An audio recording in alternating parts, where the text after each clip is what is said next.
আচ্ছা আমার মা চুরি তো করে না, কোনো ডাকাতি তো করে না, সে কাজ করে খাইতেছে, তাহলে সমস্যা কোথায়? অটো পাইতেছি না, একটা অটো দেখতেছি না, তুমি দাঁড়ায় লাগেন। আমি আর হাঁটতে পারতেছি না, কখন থেকে হাঁটতেছি এখন পর্যন্ত একটা অটোই নাই। আচ্ছা তোমাদের বাড়ি কত দূর? আমার বাড়ি দূর আছে, কিন্তু এই জায়গায় তো অটো থাকে সবসময়, আজকে অটো নাই কেন আমি তো বুঝলাম না। এমন একটা গ্রামে থাকো তুমি, কোনো গাড়ি নাই, আশেপাশে পুরো রাস্তা খালি, একটা মানুষ পর্যন্ত নাই। আহা, তুমি এই গ্রামের মধ্যে মানুষ পাইবা কই? গ্রামের মধ্যে কি রাস্তাঘাটে মানুষ থাকে নাকি? এটা কি ঢাকা শহর পাইলা তুমি? ঢাকা শহরের মধ্যে দিন রাত 24 ঘন্টা মানুষ থাকে, এটা তো গ্রাম, গ্রাম তো এরকমই থাকবে তাই না? আমার গলাটা শুকায় গেছে হাঁটতে হাঁটতে, যে রোদ দেখছো কি প্রখর রোদের মধ্যে আমার তাল্লা তুল্লা গরম হয়ে গেছে গা। আচ্ছা তুমি এক কাজ করো, তুমি থাকো, ওই যে এখানে একটা দোকান আছে, দোকান থেকে আমি এক বোতল পানি কিনে নিয়ে আসি।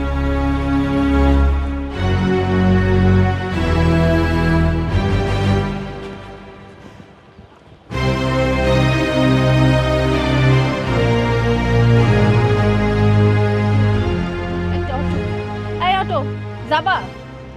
হ্যাঁ যামু। কই যাইবেন?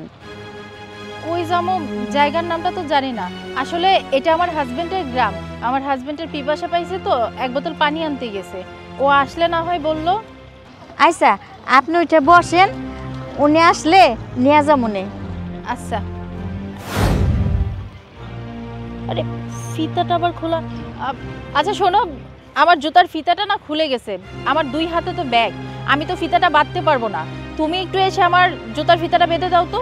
আচ্ছা দেন মা, এখানে পা দেন, আমি বাইন্দা দিতেছি।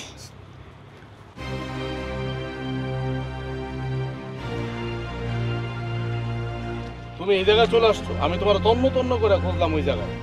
দেখেন তো ম্যাডাম হয়েছে নাকি? মা, তুমি আমার বোট জুতার ফিতা লাগাই দিতেছো মানে? বাজান তুই, এটা বৌমা, আমি তো চিনতে পারি নাই, আমাকে বৌমা। তোরে দেখে আমার পরানটা জুড়াই গেল, কতদিন পরে তোরে দেখছি বাজান।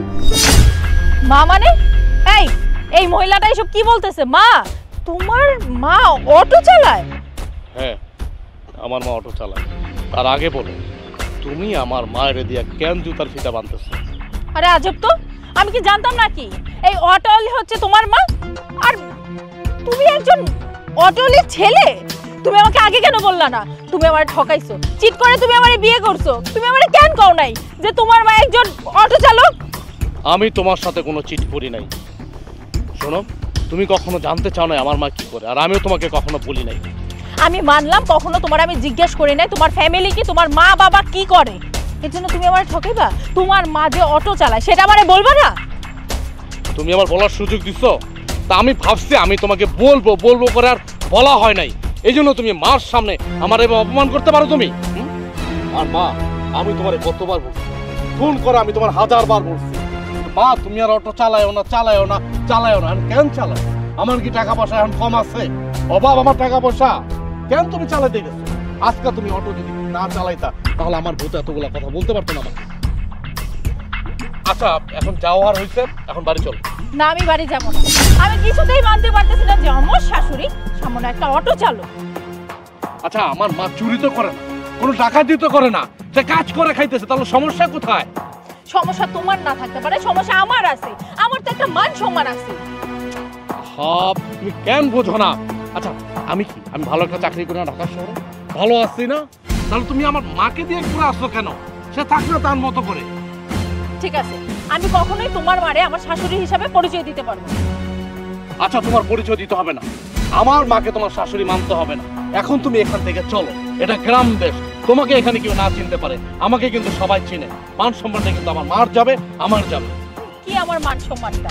চালাই তো সামান্য অটো, এর আবার মান সম্মান? এখন তুমি কি তোমার ট্যাপ রেকর্ডারটা বন্ধ করবা? দয়া করে বন্ধ করবা, চলো এখন, এটা গ্রাম, এটা ঢাকার শহর না। মা ওঠো, চলো, তাই তুমি ওঠো, ওঠো।